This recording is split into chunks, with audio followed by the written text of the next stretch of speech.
गरीब लकड़हारा। किशनपुर गांव में एक लकड़हारा रहता था। वह बहुत गरीब था। लकड़हारा पास के एक जंगल से लकड़ियां काटकर उन्हें शहर में ले जाकर एक सेठ के पास बेचता था। उन लकड़ियों को बेचकर लकड़हारा अपने परिवार का पेट पालता था। कुछ दिनों के बाद में जंगल की सारी लकड़ियां खत्म हो जाती हैं। अब मैं क्या करूँगा? जंगल की सारी लकड़ी तो खत्म हो चुकी है। मैं अपने परिवार का पेट कैसे भरूंगा? लकड़हारा घर जाकर देखता है उसकी बीवी बच्चे भूखे बैठे थे। घर में खाने तक को राशन नहीं था। ऐसे हम कब तक भूखे बैठे रहेंगे? थोड़े पैसे ब्याज पर सेठ से जाकर ले आओ, बाद में उन पैसों को चुका देना। हाँ पिताजी, मुझे बहुत जोरों की भूख लगी है। अपने परिवार को भूखा देखकर लकड़हारा ब्याज पर पैसे लेने के लिए सेठ के पास चला जाता है। सेठ जी, जंगल की सभी लकड़ियाँ खत्म हो चुकी हैं। मुझे थोड़े पैसे ब्याज पर चाहिए। कुछ दिनों के बाद मैं सूद समेत वापस लौटा दूंगा। पैसे वो भी तुझे? अरे किशोर, जब जंगल की सारी लकड़ियाँ खत्म हो चुकी हैं, तो तू मेरे पैसे वापस कैसे लौटा देगा? जाओ बाबा जाओ, पहले लकड़ियाँ लेकर आओ, उसके बाद में पैसे मिलेंगे। बेचारा लकड़हारा उदास मन लिए घर लौट आता है। अरे शारदा, सेठ ने भी पैसे देने से मना कर दिया। अब तो मुझे दूर के जंगल से ही लकड़ियाँ काट कर लाना होगा, नहीं तो हम सब भूखे मर जाएंगे। नहीं नहीं, तुम वहाँ मत जाना। लोग कहते हैं वहाँ का जंगल बहुत खतरनाक है। शारदा, तुम चिंता मत करो, मुझे कुछ नहीं होगा। अपने परिवार को समझाकर लकड़हारा जंगल की ओर निकल पड़ता है। उसके पास कोई दूसरा रास्ता भी तो नहीं था। लकड़हारा जंगल पहुंचकर देखता है वहाँ बहुत सारी लकड़ियाँ थीं।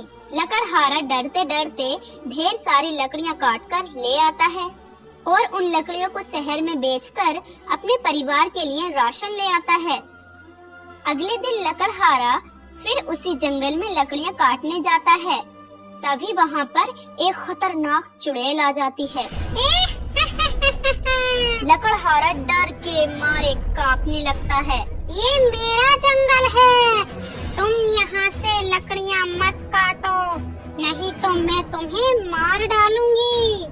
किशोर चुड़ैल की बात सुनकर वहाँ पर अपनी लकड़ियाँ फेंककर जंगल से भाग आता है। अपने पति को खाली हाथ देखकर उसकी पत्नी शारदा उससे पूछती है, क्या हुआ, आज तुम खाली हाथ वापस आ गए, लकड़ियाँ क्यों नहीं लेकर आए?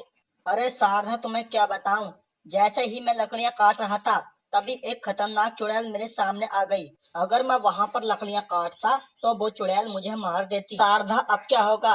ऐसे तो हम तुम भूखे मर जाएंगे। आप चिंता मत करो, लखनपुर गांव में एक बाबा रहते हैं, हम तुम उस बाबा के पास जाएंगे। बाबा इस चुड़ैल से बचने का कोई न कोई उपाय जरूर निकालेंगे।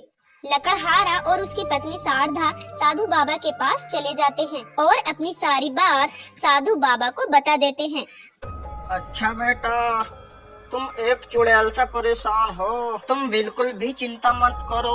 ये एक माला लो, जैसे ही चुड़ैल तुम्हारे सामने आए तो ये माला तुम उस चुड़ैल को दिखा देना। किशोर और उसकी पत्नी शारदा बाबा की दी हुई माला लेकर अपने घर आ जाते हैं। अगली सुबह किशोर फिर से उसी जंगल में लकड़ियाँ काटने के लिए चला जाता है। जैसे ही किशोर लकड़ी काटने के लिए अपने कुल्हाड़ी उठाता है, तभी वो खतरनाक चुड़ैल फिर से किशोर के सामने आ जाती है। तो फिर से लकड़ी काटने आ गया, आज तो मैं तुझे मार ही डालूंगी। किशोर बेडर होकर गुस्से से उस चुड़ैल से कहता है, अरे पागल चुड़ैल, तू मेरा कुछ नहीं बिगाड़ सकती। आज तो मैं इस जंगल से लकड़ियाँ काट कर ही रहूँगा। अच्छा, तेरी इतनी हिम्मत, तू मेरे जंगल से लकड़ियाँ काटेगा? मैं तुझे अभी मार डालती हूँ। चुड़ैल जैसे ही किशोर को मारने के लिए आती है, तभी किशोर बाबा की दी हुई माला उस चुड़ैल के सामने कर देता है। फिर क्या, जादुई माला की शक्तियों से चुड़ैल वहीं पर मर जाती है। लकड़हारा हंसने लगता है और ढेर सारी लकड़ियाँ काट कर अपने घर ले आता है। इसी तरह लकड़हारा पहले की तरह रोज लकड़ियाँ काट कर लाता और अपने परिवार का अच्छे से पेट पालता।